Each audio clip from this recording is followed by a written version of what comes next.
Izin menjawab, Bu. Ya, silakan. Fisioterapi adalah suatu Mm, proses yang bertujuan untuk memelihara dan memaksimalkan fungsi gerak manusia.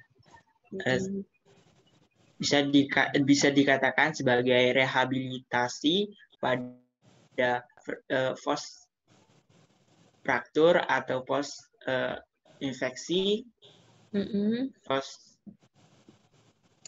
sebagai proses pemulihannya, Bu. Itu aja, Bu. Terima kasih. Ya, oke. Ada lagi yang ingin menjawab mungkin atau menambahkan? Izin menjawab, Bu. Ya, silakan. Fisioterapi adalah pelayanan kesehatan untuk hampir sama pelayanan untuk mengembangkan, memelihara dan memulihkan gangguan sistem gerak tubuh akibat cedera atau penyakit tertentu. Seperti itu, Bu. Recording in progress. Jadi sebenarnya kalau terkait dengan fisioterapi, jadi sudah memahami ya terkait dengan fisioterapi. Fisioterapi itu merupakan pelayanan kesehatan ya, atau salah satu pelayanan kesehatan yang dia berfungsi untuk mengembangkan, memelihara, dan mengembalikan gerak fungsi sepanjang daur kehidupan dengan menggunakan salah satu modalitasnya ya, bisa dengan menggunakan elektroterapi kemudian alam ya, contoh inframerah, violet ya, UV ya, terus kemudian bisa juga menggunakan terkait dengan elektroforesis ya, kemudian juga menggunakan exercise terapi atau manual terapi yang digunakan untuk proses penyembuhan dari pasien ya. Jadi tujuannya itu adalah, intinya fisioterapi itu pasti yang dikerjakan atau yang diselesaikan itu adalah hubungannya dengan bagaimana mengembangkan, kemudian memelihara, dan mengembangkan dan mengembalikan gerak dan fungsi tubuh sepanjang daur kehidupan. Nah, bagaimana sih apa yang dimaksud dengan mengembangkan, memelihara, kemudian mengembalikan fungsi dan gerak gitu ya. Kalau mengembangkan kira-kira contohnya seperti apa? Mengembangkan.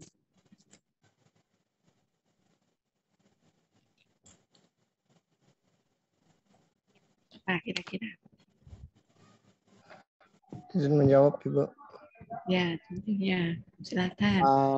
Untuk mengembangkan itu seperti menguatkan, latihan seperti strengthening ataupun apa namanya, kita memberitahukan kepada masyarakat untuk melakukan hal-hal untuk melakukan suatu hal untuk mencegah dari penyakit tertentu begitu, Ibu. Itu kan sama saja dengan mengembangkan, menurut saya seperti itu. Ya.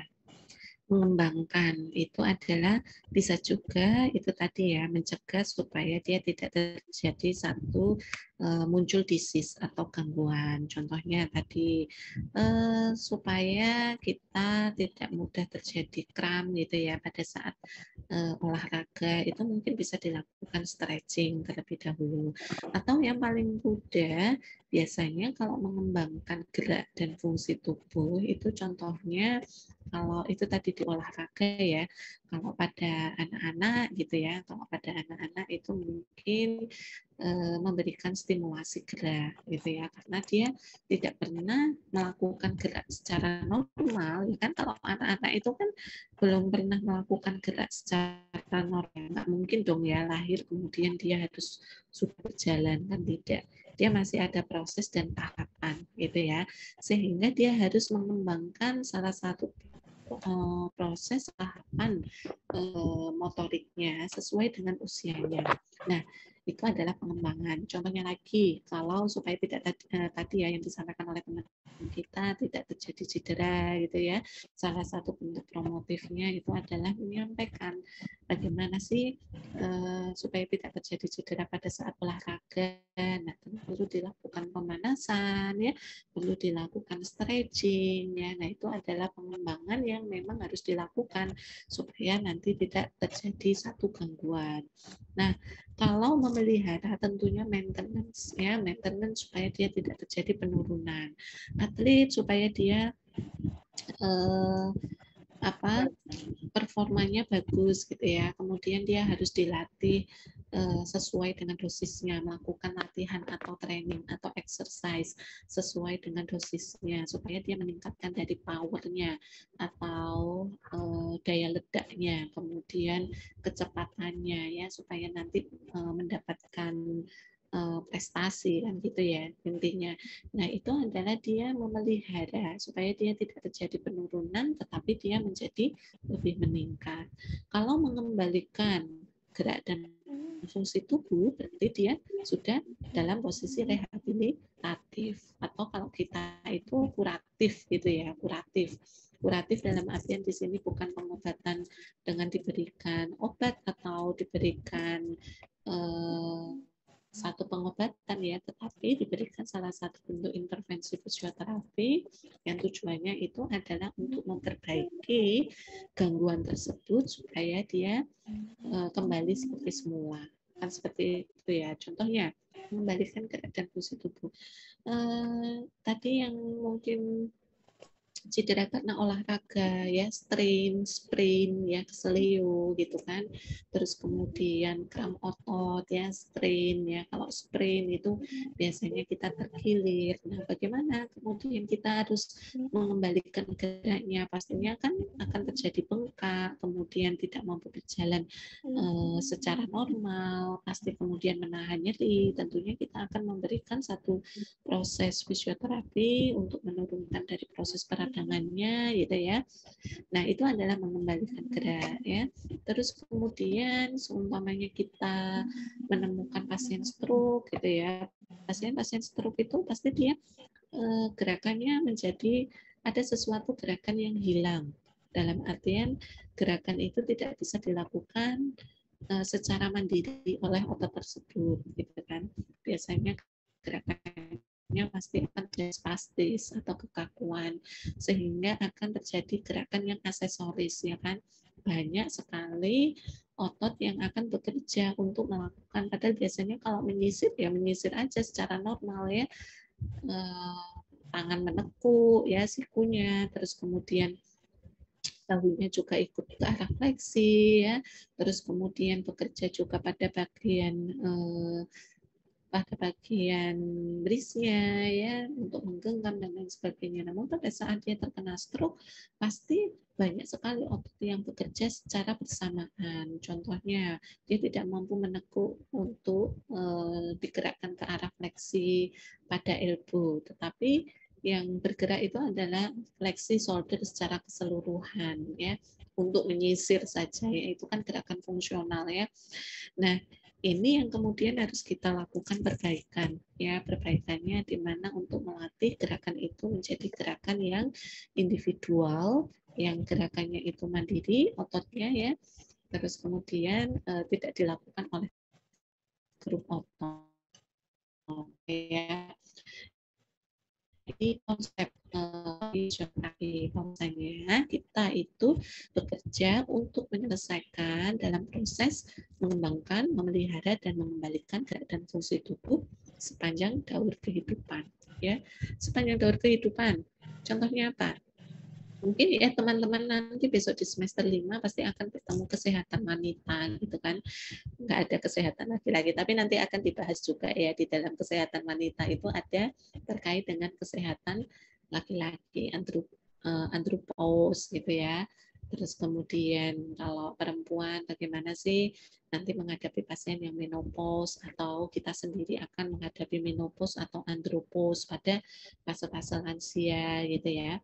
Nah, sebelum kita masuk fase lansia, pada fase kesehatan wanita pasti akan ada proses pembuahan, proses kemudian terbentuknya janin dan lain sebagainya. Nah, pada saat proses pembuahan dan terbentuknya zigot sampai kemudian janin dan siap untuk dilahirkan, itu adalah proses daur kehidupan awal mula pembentukan dari satu individu, gitu kan. Nah, ini pastinya dilihat dari apa? Apakah kemudian anak itu atau janin di dalam kandungan itu sehat ataukah tidak pada saat ibu hamil tersebut, gitu ya. Sehingga di sini nanti akan dilakukan banyak sekali yang bisa diberikan intervensi. Contohnya apa?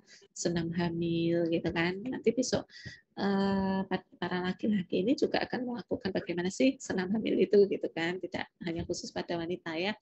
Karena nanti sebagai seorang laki-laki pastinya akan memiliki pasangan hidup, gitu kan. Nah, sehingga harus tahu kira-kira fase dalam proses kehamilan itu seperti apa sampai kemudian melahirkan anak, gitu kan.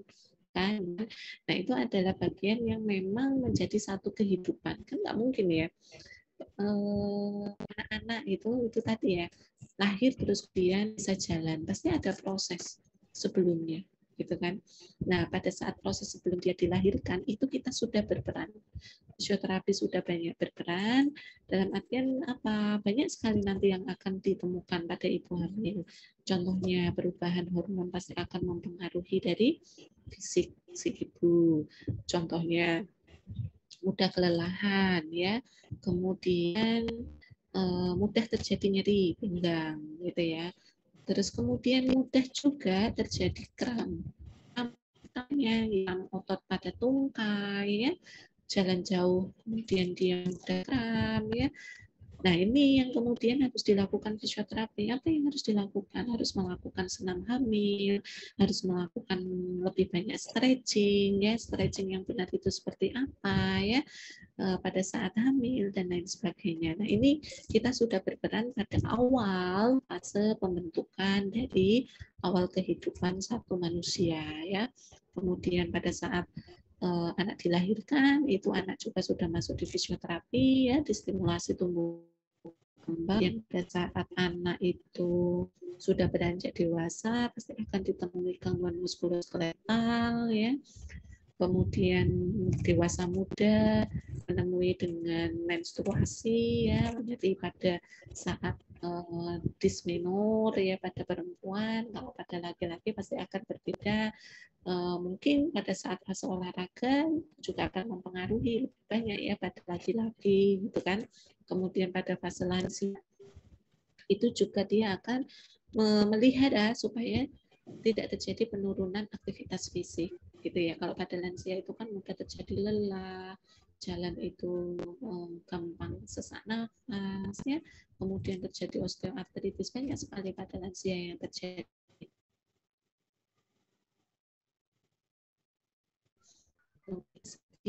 Orang yang kritis pun membutuhkan fisioterapi ya, karena dengan aktivitas mampu meningkatkan atau mengembalikan kesadaran ya.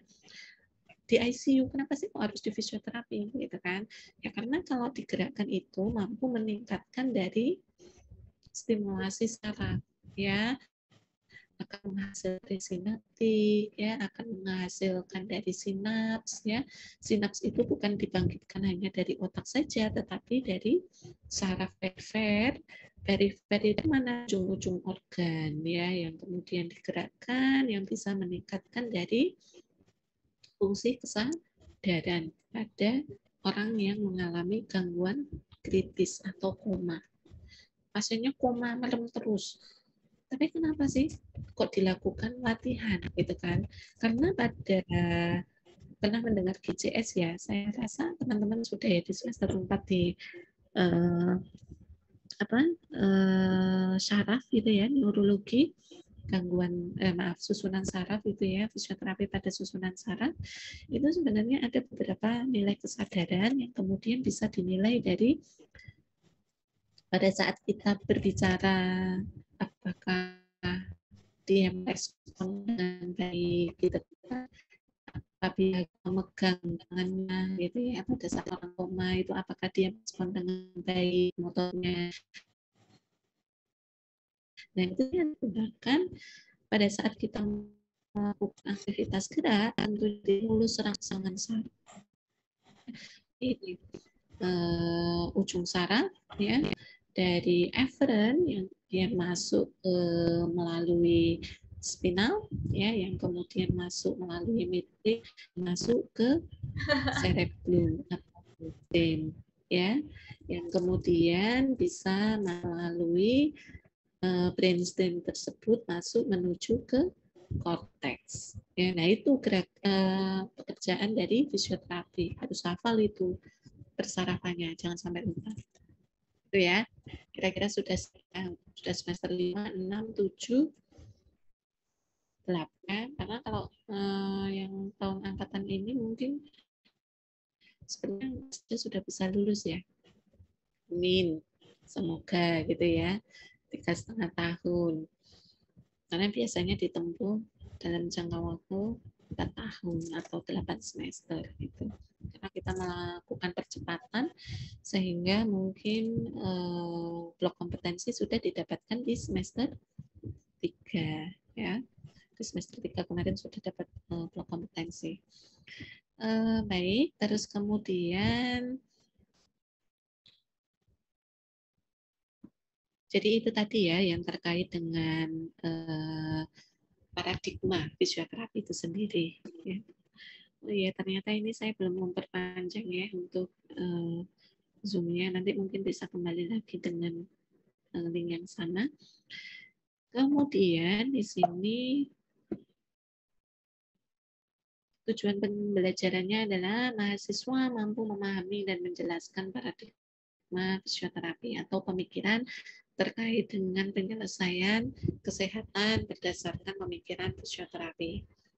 Kemudian ini ayat yang mendasari di ayat 11 ya kalau di kita atau di terkait dengan surat yang mendasari profesional Qur'aninya ya di Ar-Ra'd ayat 11 nanti bisa dibaca ya. Kemudian ini tadi yang disampaikan oleh teman-teman ya terkait dengan paradigma. Paradigma itu satu keilmuan ya yang kemudian dia akan membentuk atau menggunakan satu model teori ya terus kemudian konsep pemikiran ya kemudian persepsi atau anggapan ya kemudian orientasi ya orientasi itu gambaran secara keseluruhan kemudian asumsi dari gambaran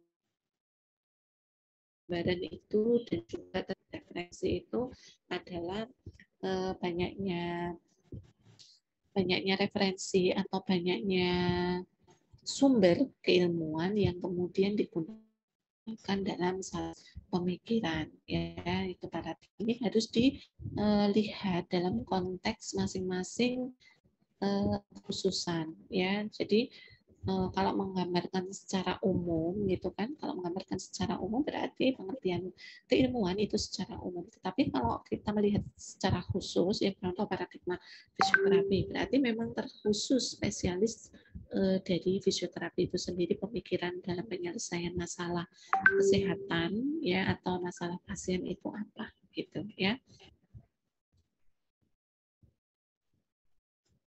Nah, kemudian kalau secara singkat di sini bahwasanya dapat dikatakan paradigma adalah cara pandang kita di mana setelah memahami dan menginterpretasi atas segala fenomena yang terjadi di dalam kehidupan.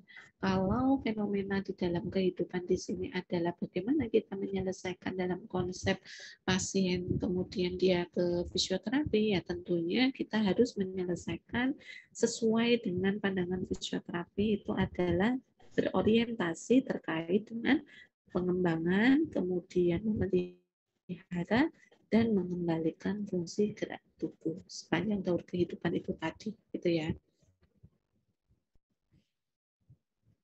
Nah, berdasarkan WHO tahun 50 ya ini sudah terkait dengan paradigma sehat dan sakit gitu ya, paradigma sehat dan sakit, di mana WHO mendefinisikan sehat itu adalah keadaan sejahtera, ya, keadaan sejahtera, nyaman, keadaan yang bisa dinikmati, gitu ya, baik itu secara fisik, kemudian secara mental, sosial, dan bebas dari penyakit serta kelemahan. Contohnya apa?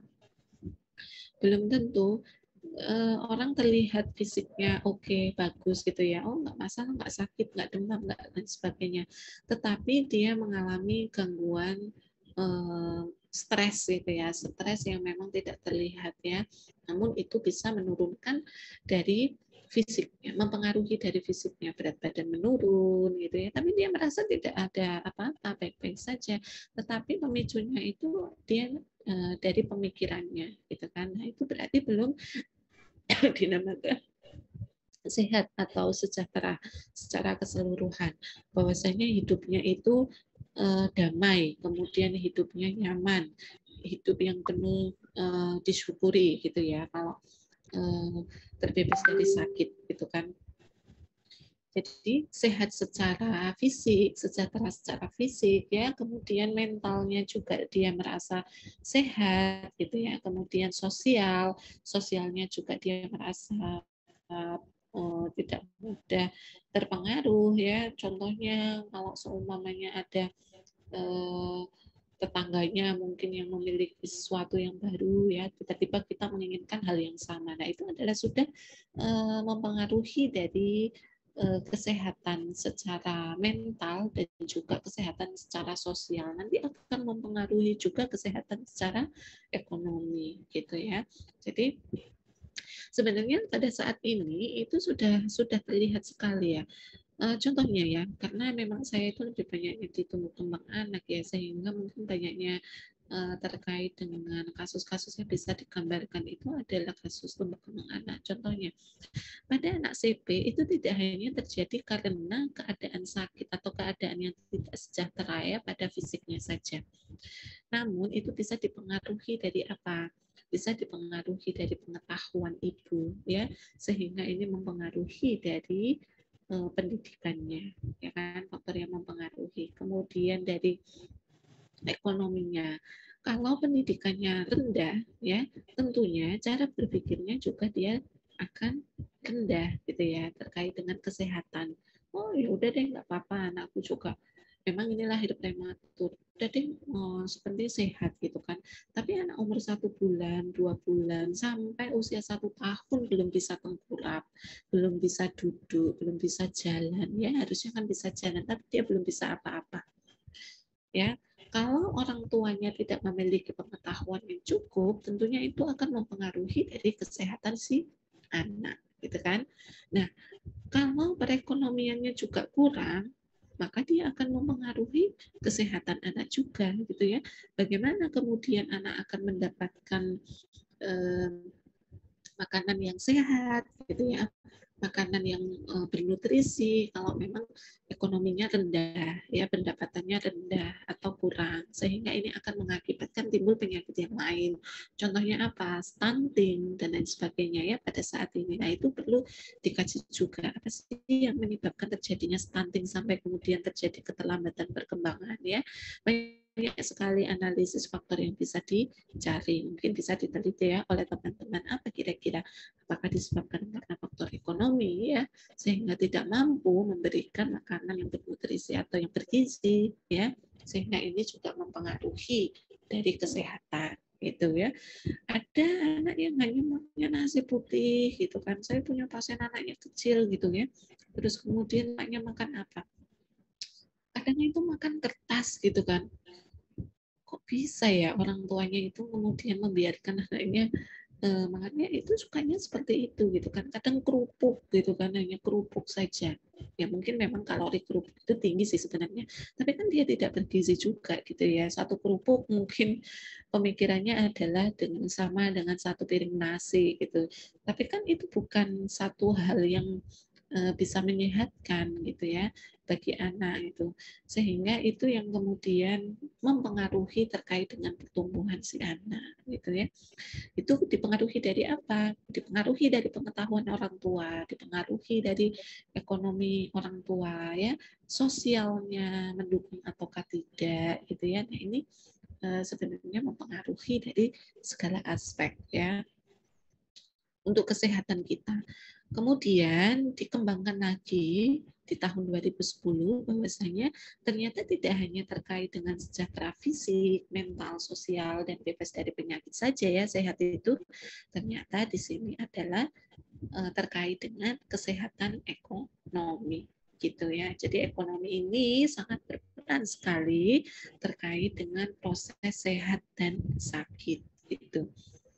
Kadang orang akan mengusahakan untuk sehat pun itu kadang dia juga susah karena apa? Mungkin karena ekonominya kurang sehingga kalau sakit sedikit tidak segera dibawa ke dokter gitu ya, kemudian nanti dibiarkan saja nanti sembuh gitu kan, atau pengetahuan yang mungkin kurang juga gitu ya terkait dengan orang yang keseleo atau sprain atau terkilir gitu ya, tidak kemudian dibawa ke orang yang mengerti terkait dengan secara anatominya ke dokter atau kemana lah ya, ke tenaga medis, tetapi mungkin ke sangkal putung dan lain sebagainya, sehingga itu nanti mempengaruhi dari proses perbaikan jaringan yang sukses yang mungkin nanti akan membaik gitu kan, tetapi ternyata yang tidak sukses juga banyak gitu ya, sehingga mengalami proses gangguan gerak gitu ya. Ini sepertinya zoomnya.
Udah malam nih.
Baik, saya lanjutkan lagi.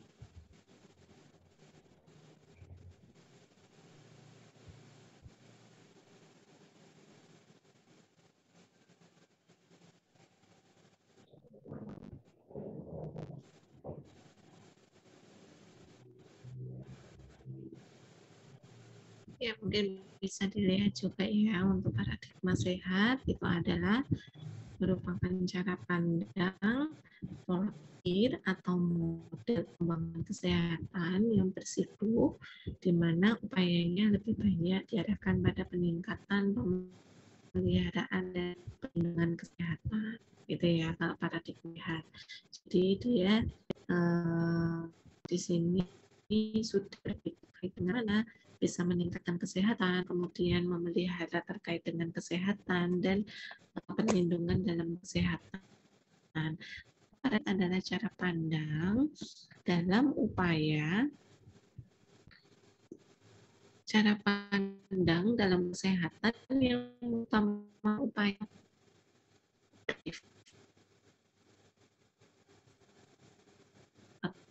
jadi di situ dan kita menjadi konsumen supaya mendapatkan yang rehabilitatif atau pemulihan ya penanganan kesehatan yang berguna untuk meningkatkan dari kesehatan seseorang tersebut sehingga kita harus mengeluarkan uang gitu ya. Kalau udah sakit itu kan berarti sehat itu sangat mahal sehingga kita harus banyak mengeluarkan sial ya untuk memberi obat atau melakukan terapi dan lain sebagainya. Jadi ini fungsi pengertiannya bahwasanya jika sakit itu berarti sudah tergolong konsumtif terkait dengan pemenuhan kesehatan itu sendiri. Nah, definisi fisioterapi ya yang sudah diketahui bahwasanya gerak fungsional tubuh manusia itu menjadi hak asasi.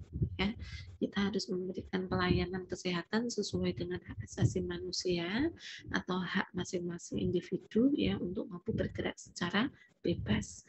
Kemudian fisioterapi merupakan pelayanan kesehatan yang ditujukan kepada individu atau kelompok ya atau komunitas ya. Contohnya kalau komunitas mana?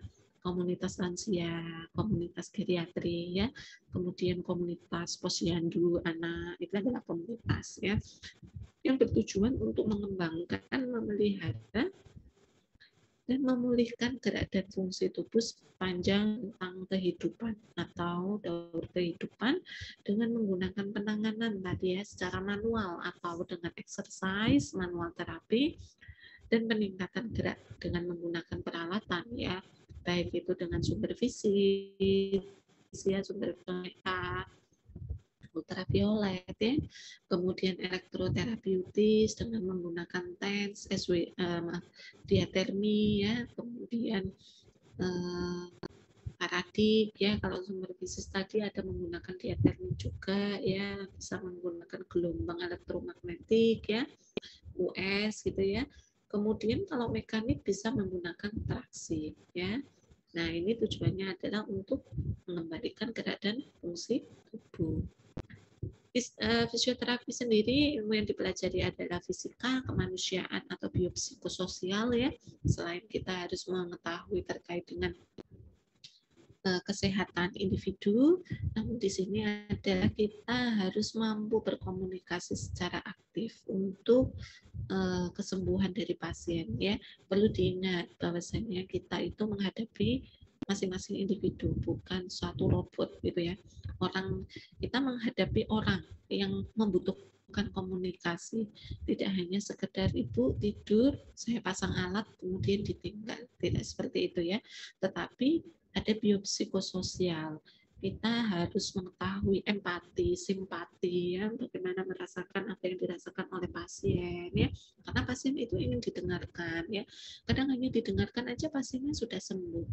Bisa saja dia mengalami gangguan psikososial, di rumah tidak ada keluarga, sehingga akan muncul penyakit-penyakit yang sebenarnya muncul akibat pikiran sendiri, ya. datang ke fisioterapi karena dia merasa nyeri pinggang, nyeri lutut, banyak sekali nyerinya di setiap persendian. Berarti itu sudah menandakan bahwasanya dia sudah mengalami gangguan psikologis gitu ya. Dia tidak ada keluarga di rumahnya, tidak ada anak yang diajak bicara ya, sehingga dia mampu berkomunikasi dengan orang lain, mencari orang lain yang ada di luar yang mampu menerima dia gitu ya. Kemudian fisioterapi adalah proses yang sifatnya otonom ya, dia memiliki satu otonomi secara mandiri di mana dia mampu menentukan proses fisioterapi secara mandiri, tidak bisa diintervensi dengan tenaga medis yang lain, mampu melakukan asesmen, kemudian melakukan pemeriksaan, melakukan intervensi ya, dan juga evaluasi gitu ya. Karena ini sudah diatur di dalam Permenkes terkait dengan standar pelayanan fisioterapi di Permenkes nomor 65 tahun 2015 dan praktik fisioterapi di PMK nomor 85 tahun 2013. Itu harus dipahami ya. Ruang lingkaran adalah rumah sakit mandiri atau pribadi, pusat olahraga, dan masyarakat. Kemudian nama profesinya adalah fisioterapis ya, makanya kenapa kita dipanggil fisio gitu kan. Kalau perawat dipanggil apa? Nurse gitu ya, karena profesinya adalah nurse gitu. Kemudian fisioterapis harus berkualifikasi profesional dan memahami kedudukan dalam tim kerja. Fisioterapis itu berkualifikasi profesional maksudnya apa di sini? Ya, bahwasanya yang paling minimal atau setidaknya yang harus ditempuh itu adalah kalau di Indonesia masih D3 ya, minimal D3. Dalam pelayanan fisioterapi yang paling tinggi yang mampu melakukan pelayanan fisioterapi itu adalah profesi.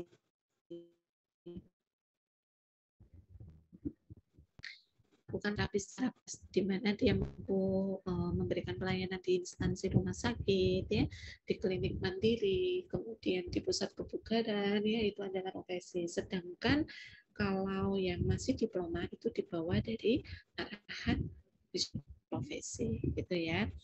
Nah, di tahun 2020 sudah tidak bisa lagi kemudian D3 melakukan praktek mandiri gitu. Sehingga harus meningkatkan keilmuannya dengan sekolah lagi gitu ya untuk mencapai dia di profesi gitu. Kalau yang D4 bagaimana? D4 setara dengan S1. S1 sehingga dia harus mengambil profesi. Tapi juga harus mengambil profesi. Jadi tingkatan diploma itu hanya tingkat pendidikan. Waktu zaman saya itu diploma 4 pertama kali di Indonesia, dia masih bisa untuk melakukan praktek mandiri gitu ya. Tapi untuk saat ini belum bisa gitu, atau sudah tidak bisa. Ini yang hadir cuma 32 ya. Untuk yang lain saya kira gimana ya? Masih belum hadir juga. Kemudian mungkin akan lebih mudah ya kalau yang hanya 32 nanti bisa dituliskan namanya siapa saja sehingga saya bisa mempresentasikan. Kemudian untuk spesialis ya, spesialis untuk profesi fisioterapi masih belum ada dan akan ada di tahun 2026 ya. Kemudian S2 itu adalah setingkat master, itu spesialis itu sama dengan setingkat master ya, S2. Kemudian yang paling tinggi dalam keilmuan adalah S3 gitu ya. Maaf ya, kalau di negara maju, ya, kalau negara maju di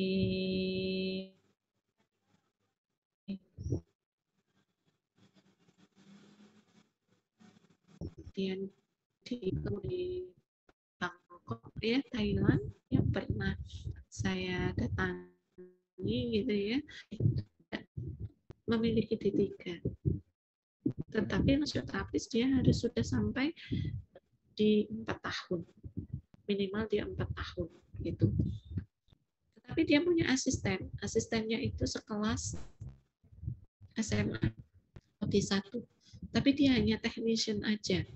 Yang technician memang khusus fisioterapi. Jadi kalau SMK itu SMK fisioterapi gitu ya.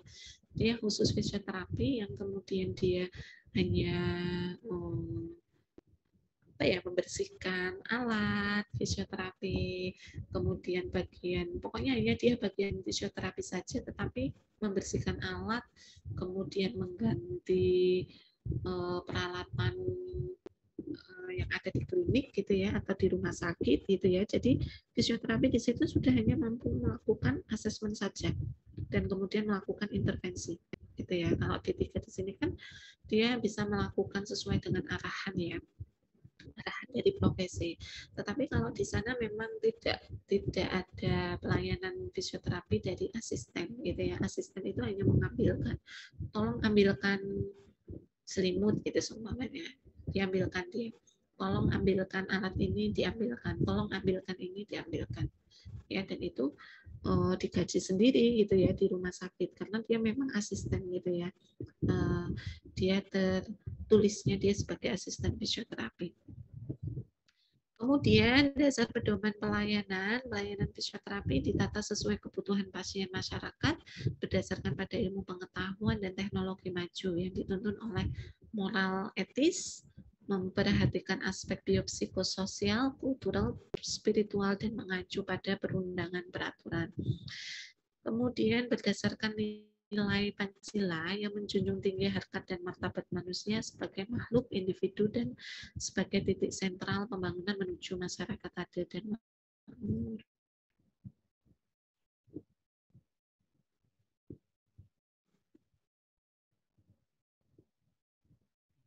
Kemudian landasan hukumnya adalah landasan hukum ya, bahwasanya tenaga kesehatan kategori keterapian fisik terdiri dari fisioterapi, kemudian ada okupasi terapi, dan terapi bicara.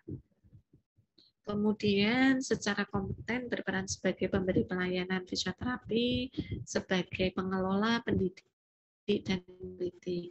Pengelola berarti dia harus mampu untuk bertanggung jawab terkait dengan pelayanan fisioterapi yang ada di rumah sakit, di klinik mandiri, dan lain sebagainya. Kalau sebagai pendidik itu adalah sebagai dosen ya. Kalau peneliti itu dia yang bekerja untuk meneliti dari satu kasus gitu ya, atau dia ada di badan penelitian atau LPPM. Kemudian di sini fisioterapis wajib memiliki izin praktik ya atau STR yang didapatkan dari mana? Didapatkan pada saat lulus profesi. Jadi kalau S1 tidak bisa digunakan untuk praktek ya. Kalau mau S1 terus kemudian mau jadi pendidik ya melanjutkan ke master ya atau S2.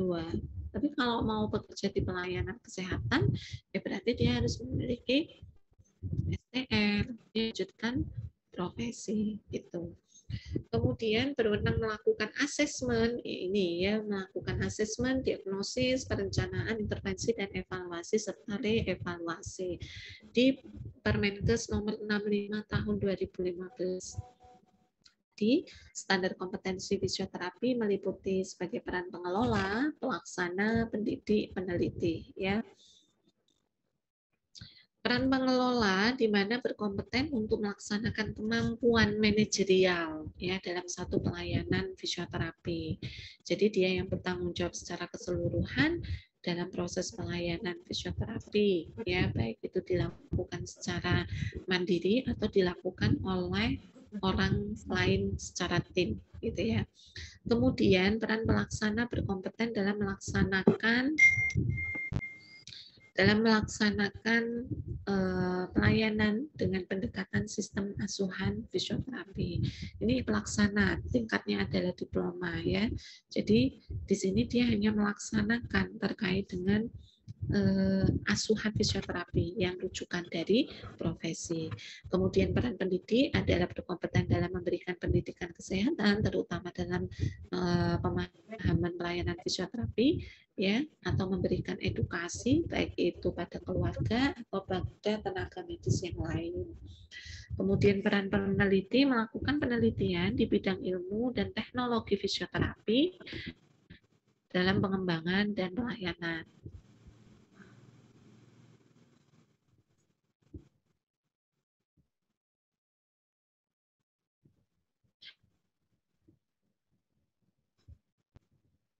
Mungkin ada yang ditanyakan di sini?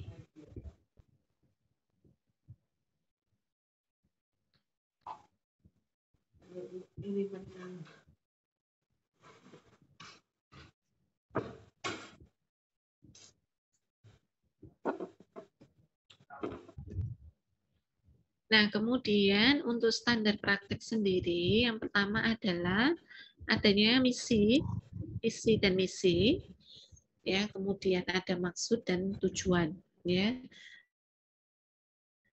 Apa yang pada saat kita pelayanan fisioterapi, baik itu pelayanan di instansi atau klinik mandiri, harus memiliki visi, misi, dan kuat. Ya, visinya apa? Oh, mau menjadi fisioterapi unggulan ya di klinik unggulan fisioterapi di tahun 2024 mungkin ya.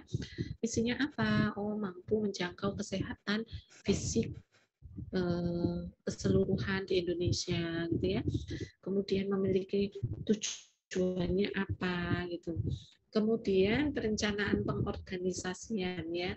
Jadi memiliki perencanaan perorganisasian di mana masing-masing memiliki job desk yang jelas ya.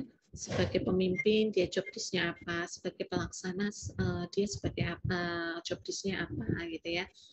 Kemudian kebijakan prosedur harus mempunyai SOP di dalam menyelesaikan satu kasus. Jadi semua kasus itu harus memiliki SOP. Pada saat kita melakukan penyelesaian pelayanan fisioterapi osteoartritis gitu kan, kita harus memiliki SOP alat apa yang tepat digunakan gitu ya untuk OA ini gitu ya pada lansia. Oh, ternyata yang tepat IR gitu ya. Nah, SOP dari tidaknya Pak Senti, kemudian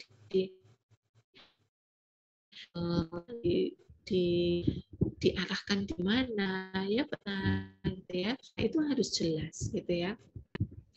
Kemudian administrasi, jadi administrasi itu harus terfile secara keseluruhan, terprogram.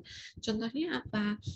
Pasiennya ya, berapa banyak dalam 1 bulan, kemudian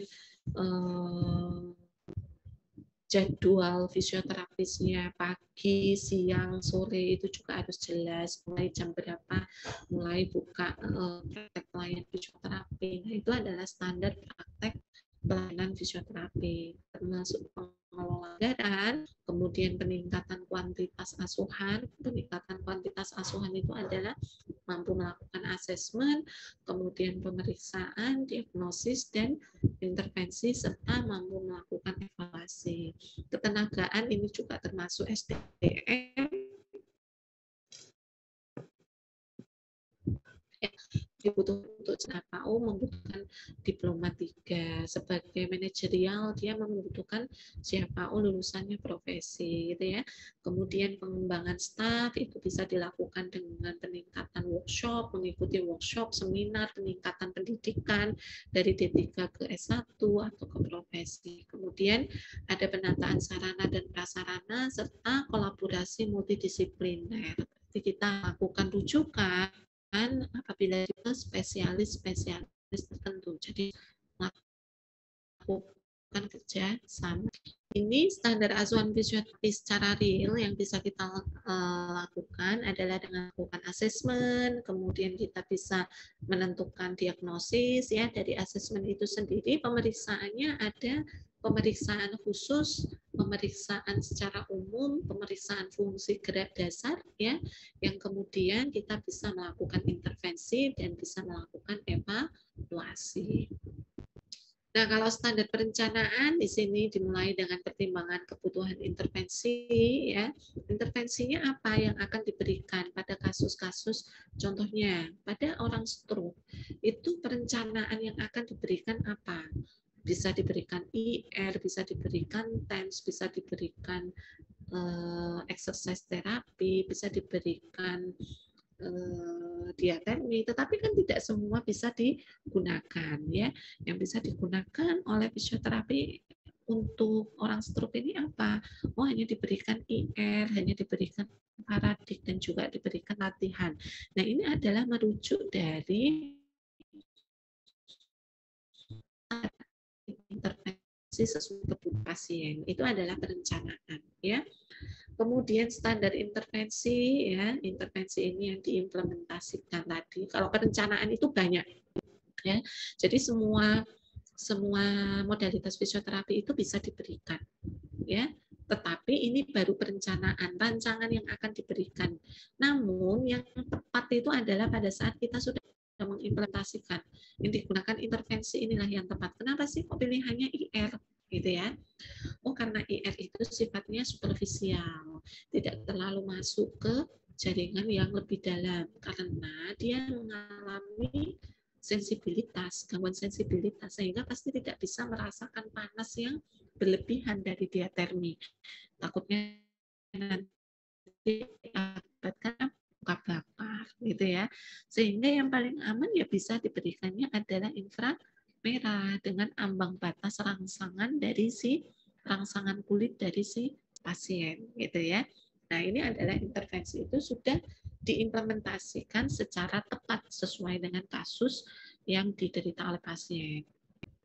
Standar evaluasi berarti dia membandingkan sebelum dilakukan terapi dan kemudian sesudah dilakukan terapi ini apakah ada perbaikan. Jika sudah mengalami perbaikan, jangan kemudian terus menjadi nanti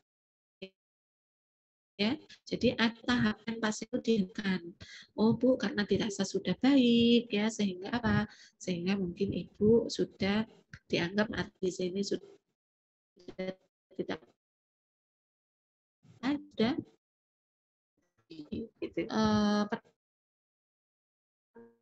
Permasalahan BPJS dan banyaknya pasien yang masih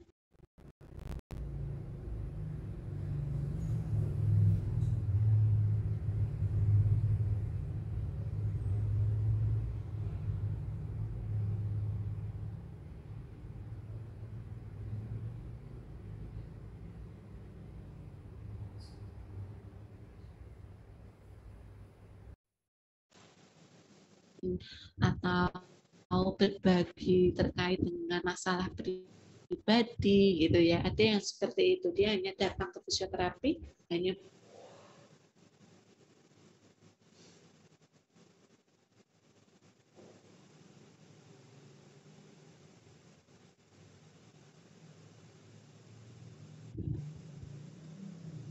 ya, mohon maaf ya karena agak sinyalnya kurang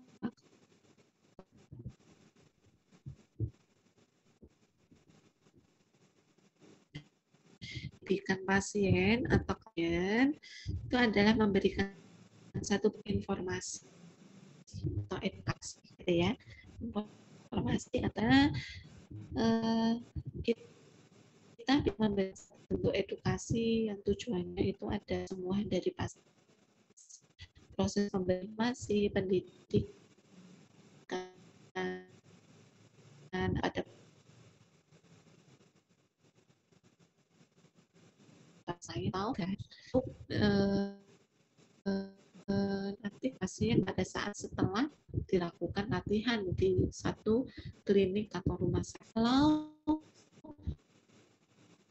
negara yang maju itu ada di rumah pasien setiap harinya. Jadi dia tidur di situ gitu ya. Melihat apakah pasien ini setelah dia dari rumah sakit gitu ya, apakah dia mampu diterima diri di lingkungan masyarakat, lingkungan keluarga gitu ya, aktivitas fungsional secara mandiri. Belum ada yang seperti itu. Sehingga mungkin terkait dengan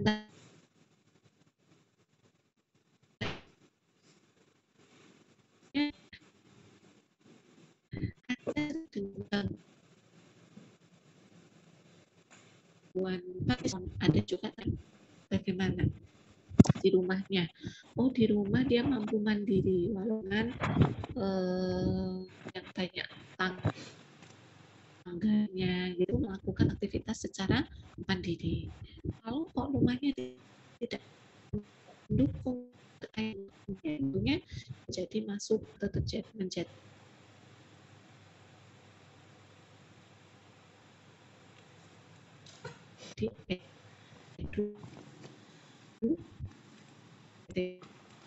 yang kan juga sesuai apa ya, sesuai dengan keilmuan yang dimiliki gitu ya, sesuai dengan gerak dari pasien, apakah itu membatasi ataukah tidak ya.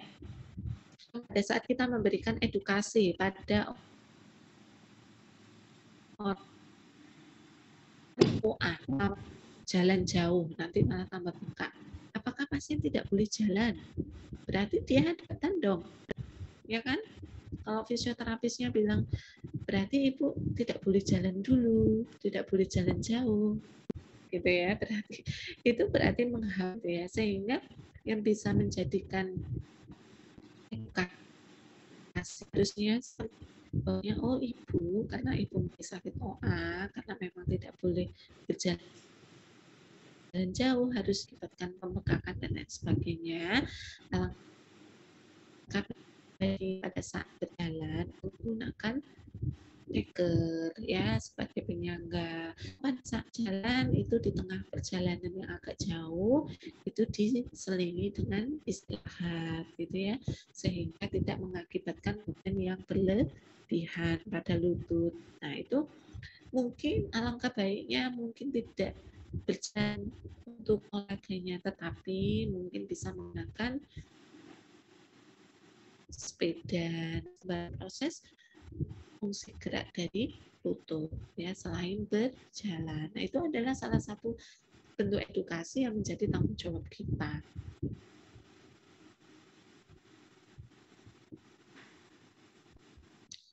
Nah kita juga harus bertanggung jawab terkait dengan kode etik fisioterapi. Ya, kondisinya adalah satu, gaya hak dan martabat individu, kemudian tidak bersikap diskriminatif, ya tidak boleh membedakan ras, agama, ya karena tenaga kesehatan itu bersifat umum, bersifat liberal, di mana dia tidak boleh disakiti oleh orang lain, ya karena apa? Karena dia harus melindungi, ya di negara yang memang terjadi peperangan dan sebagainya, tenaga medis tidak boleh menjadi sasaran gitu ya kan, atau umum, dia tidak boleh memihak, dia memihak terkait dengan kesehatan gitu ya, siapapun mendapatkan hak asasi terkait dengan kesehatan, memberikan pelayanan profesional secara jujur, kompeten dan bertanggung jawab ya sesuai dengan apa, sesuai keilmuannya ya. Kalau fisioterapi emang mengembalikan kompetensinya adalah mengembalikan gerak dan fungsi, mengakui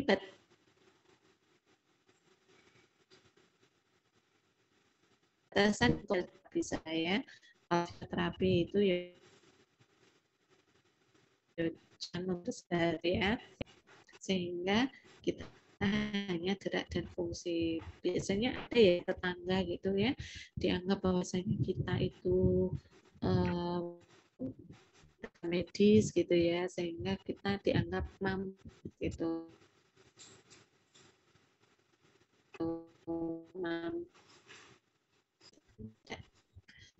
pasien atau klien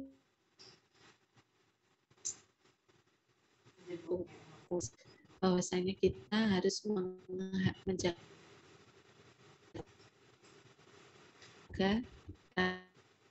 rahasia. Ini standar kompetensi profesi fisioterapi setelah meningkatkan pengetahuan dan keterampilan dengan mengikuti workshop, seminar, dan lain sebagainya. Kemudian memberikan kontribusi dalam perencanaan pengembangan pelayanan sesuai untuk meningkatkan derajat individu dan masyarakat. Ini adalah dengan pengembangan salah satu bentuk penelitian ya, walaupun pelayanan medis tetap harus melakukan penelitian gitu ya, untuk mengupdate dari kasus-kasus yang belum pernah dijumpai sebelumnya. Menguji dari satu bentuk tindakan atau intervensi apakah sudah tepat ataukah belum gitu ya pada kasus tertentu, sehingga jika memang belum ada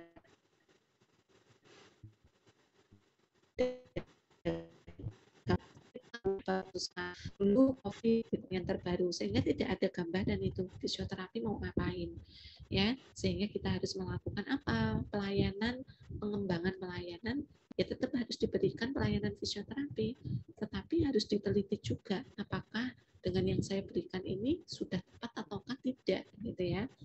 Pada saat COVID tidak boleh diberikan inframerah, tidak akan diatermi, tidak boleh diberikan nebulizer karena nanti akan mengakibatkan terjadinya peningkatan dari virulence gitu ya, atau peningkatan dari virus. Nah ini adalah salah satu peningkatan gitu. Oke, dari sini ada yang ditanyakan mungkin?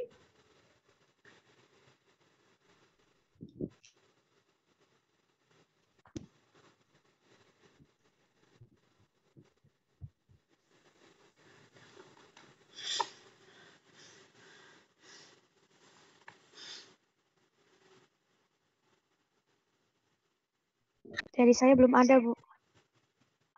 Ada, mungkin ada lagi teman-teman yang lain.